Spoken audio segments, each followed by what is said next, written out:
Hi guys, it is Aoife from Fred We See Dead Laughing, and I am here with a video today which is kind of going to be titled Matching Books with Booktubers. So I had an idea to try and it's basically matchmaking a booktuber from what I know of watching their channel and kind of their reading tastes and different books that I have read that I think that they will like. I decided to have a little bit of fun with this and try and pick a few booktubers who I really enjoy their channels, that I'm friendly with, and that I feel like these are books that they might possibly enjoy and possibly really get something out of.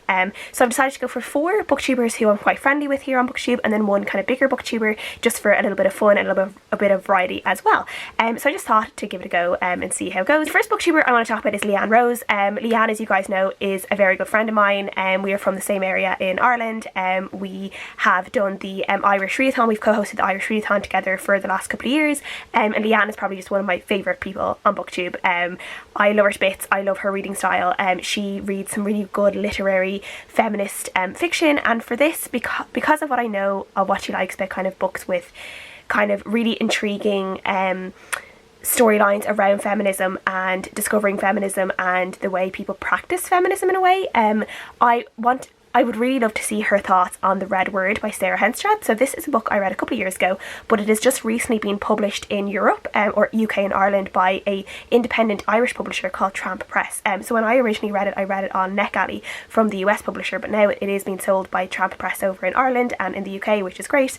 So this is a really interesting book set. I think it's around set in the 80s or 90s, so it's not quite the wave of feminism that we are on right now, but it's a little bit of a later one. We're following this girl who goes to college, and she's kind of like, go to college, trying to kind of discovering herself, and she meets these people who are, big into feminism, and she starts kind of looking into the movement more and figuring out, like, is she a feminist? Does she want to be a feminist? Is it something she believes in? And she gradually kind of dips her toes a little bit into it. But while at the same time that she is looking into really kind of embracing the feminist movement, she's also kind of starting to date this guy who is in this fraternity, and the fraternity at this time, that a lot of the boys in this one fraternity that she is kind of involved with, they're not particularly nice guys, and eventually there is kind of a storyline around kind of campus sexual assault and how the men treat the women, and things kind of go absolutely crazy. And there's this one other guy that is not her boyfriend, but there's a really big sexual attraction between the main character and this guy. I think his name is Bruce, and he's in this fraternity, and he's kind of this golden boy in this fraternity, but he doesn't quite participate in what the other boys are doing, but he doesn't necessarily tell them to stop either. And he's a character that you're kind of supposed to not like, but you do like. I found myself really falling for this character at the same time the main character was, and it's just a really interesting storyline about feminism, about embracing the movement, about just how kind of things can kind of divide in yourself as well, and how things can get out of control. Like, there are things that happen in this book that get completely out of control and go completely crazy. And this wasn't a 5-star read for me, but I think it was a really strong 4-star, and it's one that I've never been able to forget. And this is why I think Leanne would probably love this book, and I would love to have discussions with her about this book. Yeah, I think she would have a lot to say about this book, and I would love for her to read it. So the second booktuber I want to match a book with is Cara over at Wild Book Garden, and I love Cara's reading taste. And for some reason, when I think of Cara and I think of the books she reads, I always think of fairy tales and fairies and magic and the little folk and the fairy folk and stuff like that. And there is one book that I read a long time ago. I've mentioned it a few times on my channel, and it is The Various by Steve Ogard. And this story is about a little girl called Midge who goes to live with her uncle. I think there's something going on with her family, and she ends up going to live with her uncle on his farm. And her uncle's a bit of a weird but really nice character, and she's kind of left to her own devices, left to explore the farm a bit, and she ends up kind of exploring the farm and then the wilderness beyond the farm, which is this kind of sprawling forest. And she soon discovers that there's this whole tribe of magical creatures in this forest, and because of, I guess, the human world and the way the human world is encroaching on nature, the fairy folk in this forest are kind of, their existence is being threatened, and Midge kind of makes friends, I think, with one of the fairy folk, and she's eventually kind of brought into this world. And I love this book. It's just one of these kind of real magical books. It's one that I don't see anyone else talk about. I don't think I've ever seen anyone else talk about it on BookTube.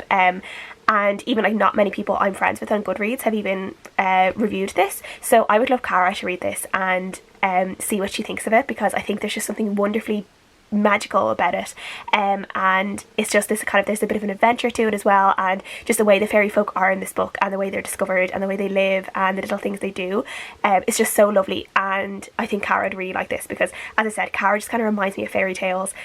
She kind of reminds me of Snow White. I don't know, I think Cara would make a beautiful Snow White. So yeah, thinking of her makes me think of fairy tales and magic, and this is why I have matched this book with her. The third booktuber I'm going to match a book with is Lauren from Lauren and the Books, and I am going to match a book that was one of my favourite books of last year with Lauren. So if anyone else knows Lauren, they might have heard her talk a little bit about how she loves books set in Ireland. So I was trying to think, I was like, what books have I read that are Irish, have been set in Ireland, that I think Lauren will love? And I've gone with Orange Horses by Maeve Kelly, which I read last year for the Irish Readathon and was one of my top books of the year. This is a collection of short stories about Irish women, but mostly about Irish women who are marginalised in society. So you were seeing women who have been marginalised because they live in the rural community, women in the traveller community, and it's just this really interesting look at women who are kind of forgotten about in Irish society. So it is a short story about women, all these different women, these women's voices that come across really, really strong. And I loved every single story in this collection. And thing is, Lauren, I know as well, doesn't necessarily like books about horses. I remember her saying that before. At least I think she said that, or maybe that might have been Simon over at Savage Reads. I feel like one or the other has said before they're not a big horse fan. But this book, even though it's called Orange Horses and there's a horse in the cover, there's nothing really to do about horses in it. It's just to do with one particular story, but horses don't play a big part in the story. So I think the fact that it is set in Ireland, it is about Irish women, it is about women in general, and women who generally have had their voices taken away from them in history and just in general. I think Lauren might really love this one, so I would love for her to check it out. And then the fourth booktuber I want to match a book with is Jade over Boho Bookworm. So Jade has kind of come back onto BookTube for a while. She was kind of on and off for a while. She was focusing on podcasting, and she's gotten really into thriller books and stuff. And when I was thinking about Jade, obviously I was thinking about thrillers, because Jade is huge into thrillers. But then I started thinking about just different books that I've read, and books that, there's one book in particular that kept coming to my mind when I was thinking about Jade, and it's a book I read earlier this year that you probably guys have already heard me kind of rave about, and it's called The Truth and Triumph of Grace Atherton by Anstey Harris. And this is actually a contemporary fiction novel, and Jade doesn't read a lot of contemporary fiction, but there's just something about Grace's journey in this book that I think would really I think it would really just, Jade might get a lot out of it.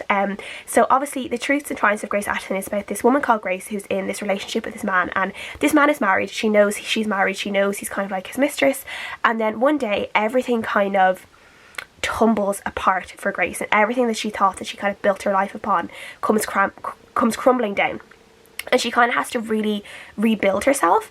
And this book is very much this amazing journey of Grace picking herself back up, kind of focusing on what she loves to do, which is music. And she is a cello maker and violin maker in this novel, which I think is really, really interesting, because I've never read a book about someone who actually makes instruments like this. And we see the processes, and there's a lot about classical music in this, which is really relaxing as well to read about.